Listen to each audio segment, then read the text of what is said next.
ఈరోజు కార్తీక దీపం సీరియల్లో దీప కార్తీక్ జోష్న వాళ్ళ ఇంట్లో పని ముగించుకొని వెళ్తూ ఉంటారు. ఇక అక్కడే ఉన్న సుమిత్రను చూసి దీప వెళ్ళొస్తానమ్మా అని చెప్తూ ఉంటుంది. ఇక ఆ మాటతో సుమిత్ర ఒక్కసారిగా ఫైర్ అయిపోతూ ఉంటుంది. నిన్ను చూడాలంటే నాకు ఏదోలా ఉంటుంది, నీతో మాట్లాడడమే నాకు ఇష్టం లేదు, అందుకే నాకు ఎదురు పడొద్దని అప్పుడే చెప్పాను. ఏదైనా ఉంటే నేను పనిలో పెట్టుకున్న జోష్నకు చెప్పి వెళ్ళు, నాతో కాదు అని కోపంగా మాట్లాడుతూ ఉంటుంది. ఇక కార్తీక్ అయితే దీపను దూరం పెట్టేంత తప్పు తనేం చేసిందత్తా అని అడుగుతూ ఉంటాడు. ఎన్నో తప్పులు చేసిన దీపతో మాట్లాడడం నాకు ఏమాత్రం ఇష్టం లేదు. నా కూతురు జోష్న విషయంలో ఎన్నో కుట్రలు పన్నింది. అప్పుడు గౌతమ్ కాలర్ పట్టుకుంది, ఇప్పుడు దండం పెట్టి క్షమాపణలు చెప్పింది.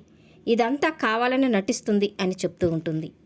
ఇక కార్తీక్ తనకి నాటకం ఆడాల్సిన అవసరం ఏముంది, నాటకం ఆడుతుందని ఎందుకు అనుకుంటున్నావు అని సుమిత్రను అడుగుతూ ఉంటాడు. ఇక సుమిత్ర అయితే అవసరం ఉంది, ఎందుకంటే నీకు జోష్నతో అవసరం ఉంది కాబట్టి తను అలా నటిస్తుంది అని అంటూ ఉంటుంది. ఇక కార్తీక్ అయితే దీప మనసులో ఏమీ లేదని నిజం తెలిసిన రోజు నీకే అర్థమవుతుందత్తా అని తనతో అంటూ ఉంటాడు. మంచిదే, దీప మారి మంచి మనిషిగా ఉంటే చాలా సంతోషం. నువ్వు బెదిరించడం కోసం గన్ను పట్టుకుంటావేమో, కానీ నేను మాత్రం నిజంగానే పట్టుకుంటాను. ఇకపై నీకు నాకు ఎలాంటి సంబంధం లేదు. నువ్వు నా ప్రాణాలు కాపాడినందుకు బదులుగా నేను నీ ప్రాణాలు కాపాడాను. సాయానికి సాయం తీరిపోయింది.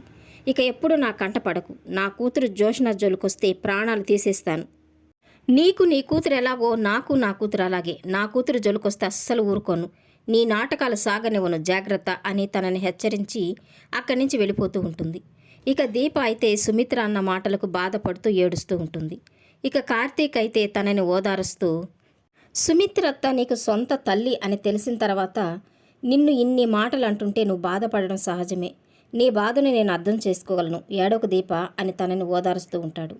ఇక దీప అయితే నేను సుమిత్రమ్మ అన్న మాటలకు ఏడవడం లేదు. నేను ఏడుస్తున్నది కేవలం జోష్నను తలుచుకుని మాత్రమే. జోష్న గౌతమ్ లాంటి చెడ్డవాడిని పెళ్లి చేసుకోవడం నాకు అసలు ఇష్టం లేదు. గౌతమ్ ఇంటికి వచ్చి పెళ్లి గురించి మాట్లాడినప్పుడు జోష్న ఈ పెళ్లి వద్దని చెప్పింది.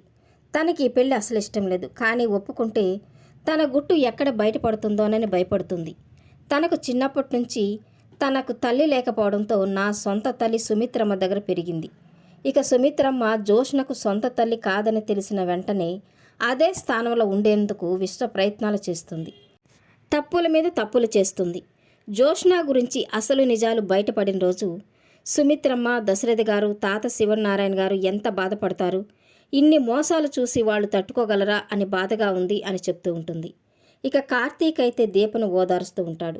ముందు ముందు అంతా మంచే జరుగుతుంది దీప, మనం జోష్నకు ఎదురు దెబ్బ కొడదాం, తప్పకుండా జోష్నకు బుద్ధి చెప్తాం. అంతేకాదు జోష్నను మంచి మనిషిగా మారుద్దాం, అంతేకాని జోష్న మీద జాలి చూపించుకు అని కార్తీక్ దీపతో చెప్తూ ఉంటాడు. ఇక దీప అయితే నాకేం జాలి లేదు, తప్పు ఎవరు చేసినా బుద్ధి చెప్పాల్సిందే అని అంటూ ఉంటుంది.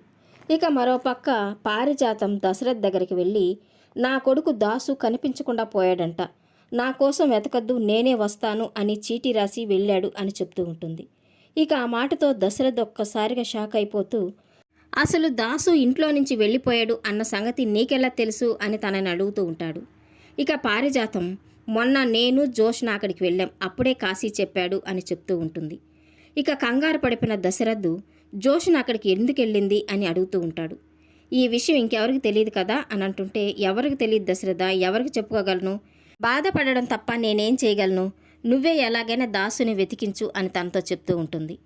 ఇక దశరథ్ అయితే బాధపడకు పిన్ని, దాసు ఎక్కడున్నాడో నేను మనుషులను పెట్టి వెతికిస్తాను అని చెప్తూ ఉంటాడు.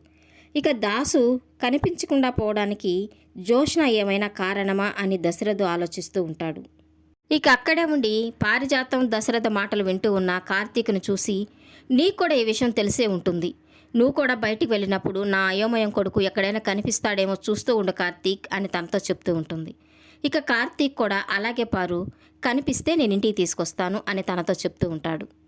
ఇక పారిజాతం అక్కడి నుంచి వెళ్ళిన తర్వాత కార్తీక్ దశరథ్ దగ్గరికి వెళ్ళి, జోష్న దాసు మావయ్య వాళ్ళ ఇంటికి వెళ్ళింది అని తెలియగానే ఎందుకు మావయ్య అంత కంగారు పడిపోయావు అని తనని అడుగుతూ ఉంటాడు. ఇక దశరథ్ అయితే కంగారు పడిపోతూ తను చెప్పే విషయాన్ని ఎవ్వరూ వినకూడదని కార్తీక్ని పక్కకి తీసుకెళ్ళి, దాసుని కొట్టిందెవరో నీకు తెలుసా అని కార్తీక్ని అడుగుతూ ఉంటాడు. ఇక కార్తీక్ అయితే తెలిసి కూడా నాకు తెలియదు మామయ్య అని చెప్తూ ఉంటాడు. నాకు తెలుసు, తనని కొట్టడమే కాదు చంపాలని కూడా అనుకున్నారు. అది ఎవరో కాదు, నా కూతురు జోష్న. నేను తనని కొట్టడము, తనని కారులో తీసుకెళ్లి చంపాలని ప్రయత్నించింది అంతా నేను చూశాను. నా కళ్ళ ముందే జరిగింది. నేనే దాసుని హాస్పిటల్ జాయిన్ చేసి ఎవరికి తెలియకుండా సీక్రెట్గా తనకి ట్రీట్మెంట్ చేయించాను అని చెప్తూ ఉంటాడు. ఇక ఆ మాటతో కార్తీక్ ఒక్కసారిగా షాక్ అయిపోతూ, అంటే ఈ విషయం మావయ్యకి ముందే తెలుసన్నమాట అని అనుకుంటూ ఉంటాడు. ఇక దశరథ్ అయితే బాధపడుతూ, నాకు తెలిసిన ఈ నిజాన్ని నా భార్యకు కూడా చెప్పలేదు.